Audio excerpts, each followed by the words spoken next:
Okay, Eric, you came on the scene last year with the Padres, and you were by far the most accomplished guy on this roster.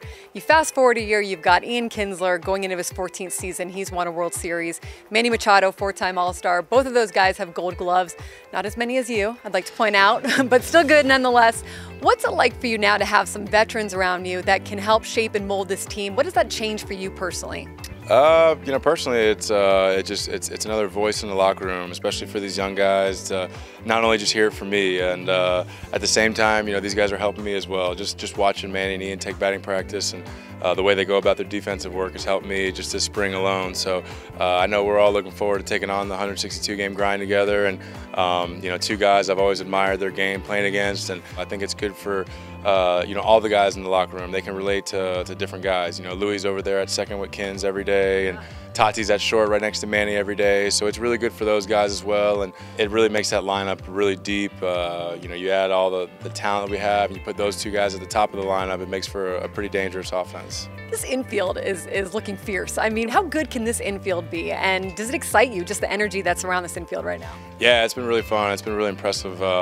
We've took some of the best infield, outfield I've seen, in all my years of spring training or all my years in baseball. So it's, these guys have a lot of accolades to back it up, and it's fun watching them work every day. But I think that's where it all comes from. I think the preparation that they put in and the work they put in on their bodies, and then not only what they do on the field, but in the clubhouse, in the training room, and the strength room as well. So they've really been doing everything they can to get themselves ready. Luis Urias, Fernando Tatis too, right? Like just that young blood too coming in. It's got to be exciting.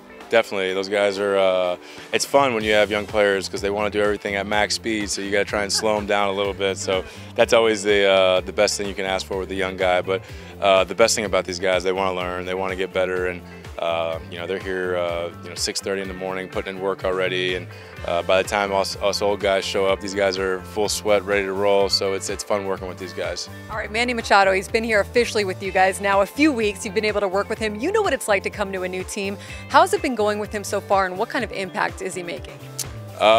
He's making a great impact. I think, not only kind of like the stuff I was telling you before, just watching him go about his business makes an impact on these guys around here. And he's a guy that is really serious about his work. He does everything at an extremely smooth pace. I think everyone has really took notice to that whatever he's doing on a baseball field, whether it's hitting or fielding, everything just looks so smooth when he does it. It's fun to watch. Smooth is a good word. That's a good word. Okay, let's get back to you. You've been hitting the ball in the air a lot this spring. Tell me about that. What's behind that?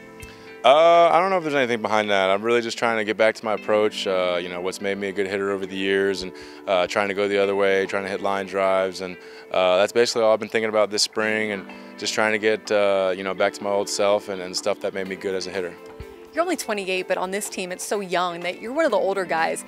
You talk to anyone in that clubhouse, they point to you as the leader. Why is that role important for you?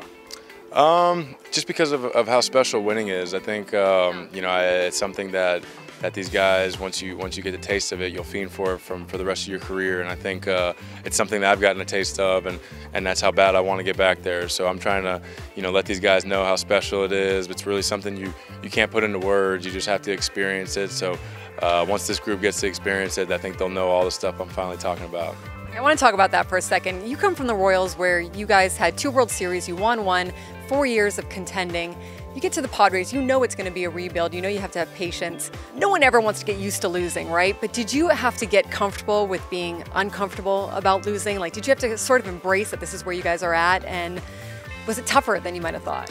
It's tough, yeah. I think you don't ever get used to losing. I think it's something that you realize at this level you can't be afraid to fail, and you got to go through your bumps throughout the course of the year from a team standpoint and an individual standpoint. So I think that's the biggest thing is just understanding at this level, this is the hardest level there is. It's not just another transition like it usually is in the minor leagues. This one takes a little more time. So I think knowing that going in will really help you a lot.